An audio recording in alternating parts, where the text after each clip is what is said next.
मग साबळेच्या केसाला जरी धक्का लागला तर नेपाळ सारखी परिस्थिती महाराष्ट्रात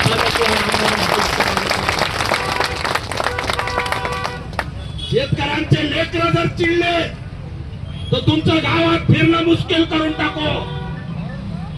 शेतकऱ्यांच्या लेकरांना सुद्धा आव्हान करतोय की तुम्हाला असणार चिडून उठावं लागेल. या धर्माच्या खोट्या भानगडीत पडू नका, त्या वादामध्ये पडू नका. खरा वाद शेतकऱ्यांच्या हक्काचा आहे, खरा वाद भूमिहीनांच्या हक्काचा आहे, खरा वाद बेरोजगारांचा आहे, खरा वाद रोजगारांचा आहे. आणि त्याच्यावरती सरकार बोलायला तयार नाही. किती दुर्दैव आहे.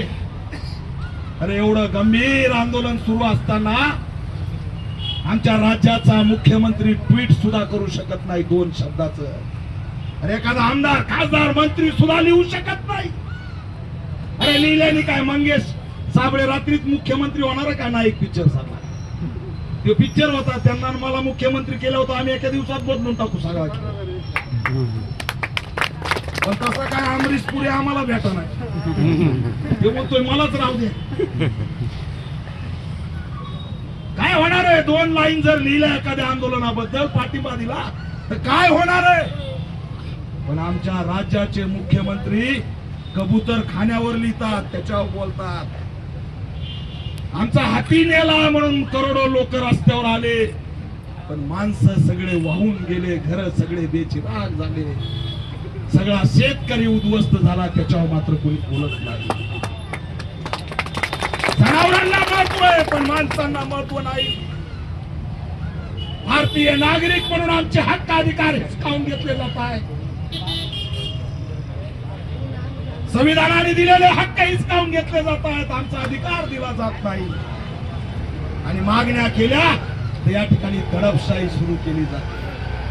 आज या आमच्या ढाण्या वाघाच्या जीवाला धोका निर्माण झालाय. राज्य सरकारला आव्हान आहे की का थट्टा चालवली तुम्ही आमची, का आमच्या आंदोलनावरती बहिष्कार टाकलाय? यांनी बहिष्कार टाकलाय शेतकऱ्यावर. मंगेश साबळेचं आंदोलन आहे आणि त्यांना भेट दिली नाही इतका मर्यादित हा विषय नाही. तर या सरकारने मंगेश साबळेवर नाही तर शेतकऱ्यांवरती बहिष्कार टाकलेला आहे. आमचा या ठिकाणी हे महत्वाचं आंदोलन आहे.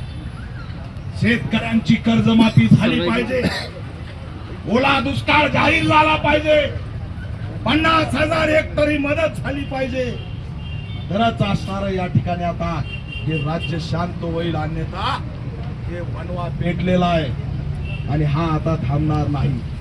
शेतकरी बांधवांना मी आव्हान करतोय, ताकदीने उभा राहा. तरच असणार या ठिकाणी निभाव लागेल. यांनी लय मोठा खेळ मांडलाय जाती धर्माच्या भांडणाचा, त्यातून बाहेर पडा. आजची गावाकडली परिस्थिती एवढी बिकट झाली. मी भूमिहीन मजुराच्या कुटुंबातला आहे, ऊसतोड मजुराच्या कुटुंबातला आहे. शेती नाही आली तर मला काय भेटणार नाही. माझा तर असणारा न्यायाचा सुद्धा प्रश्न कुणाच्या पाटलावर नाही. अरे ती जमीनच वाहून गेली तर मी आता कुणाच्या शेतात कामाला जायचं? त्याला सुद्धा या सरकारने 50,000 रुपये त्याच्या खात्यामध्ये, त्याच्या अकाउंट मध्ये भूमिहीन मजुरांच्या टाकले पाहिजेत. ही सुद्धा मागणी मंगेश साबळेंच्या याच्यात घेतलेली.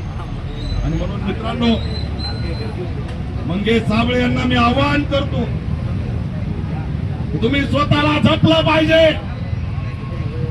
आपण आयरे गैरे नाही. छत्रपती शिवाजी महाराज, डॉक्टर बाबासाहेब आंबेडकरांचे सैनिक आहेत. उठा, आता पेटल्याशिवाय पर्याय नाही, रस्त्यावरच्या संघर्षाशिवाय पर्याय नाही. त्यांना जी काही सत्तेची मस्ती चालली ती मस्ती उतरवण्यासाठी आता आपल्याला रस्त्यावर उतरून लोकांमध्ये जाऊन शेतकऱ्यांचा यांनी कसा छळ केलाय ते सांगण्याची वेळ आलेली. आणि म्हणून तुम्ही टिकले पाहिजे. तुम्ही जर नाही टिकले तर लढणारा सारखा तयार होत नसतो, एवढं लक्षात ठेवा.